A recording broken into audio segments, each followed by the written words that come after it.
il y a plusieurs choses. C'est vrai que c'est culturel. Nous sommes un grand pays de plus de 200 millions d'habitants avec plusieurs cultures. Il y a plusieurs mondes qui sont passés au Brésil.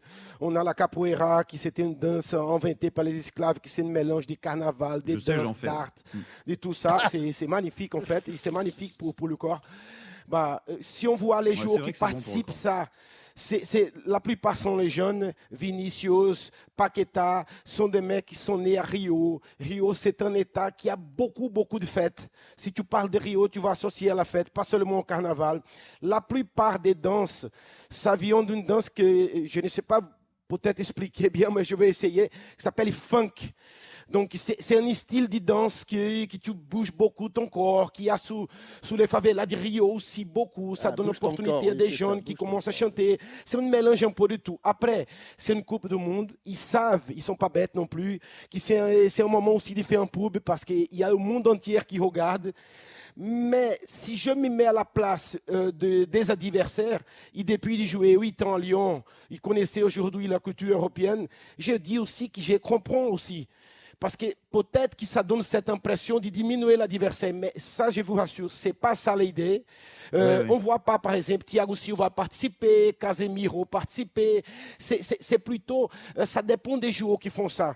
Donc, après, si c'était. On se souvient de Puyol recadrant ses partenaires brésiliens au Barça à l'époque où il dansait et il allait les voir pour leur dire d'arrêter ça.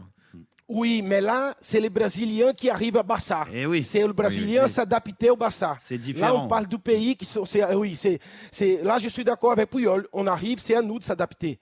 On ne va pas changer la culture des autres, ni du club, ni du pays. Donc, mais imaginez que ce match, c'était contre l'Uruguay. C'est 3 cartons rouges après. Ça, c'est risqué. Les Coréens, ils sont trop gentils. Oui, ils sont gentils. Ils étaient gentils. Il n'y a eu pas de coup. Neymar, il n'a jamais reçu un coup fort.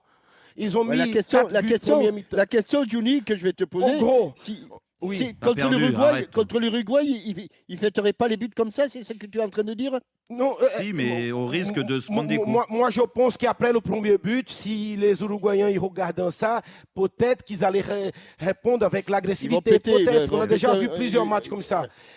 Mais en gros, c'est compliqué d'élever sur ces jeunes joueurs. Ils ont un énorme contrat. Ils ont envie de, je ne sais pas, de fêter sa vie comme ils veulent. Donc, ils essayent, avant le match, entre eux, de dire quel type de danse ils vont faire. Moi, je ne sais pas faire, comme je vous avais dit. Mais ce n'est pas pour manquer de respect.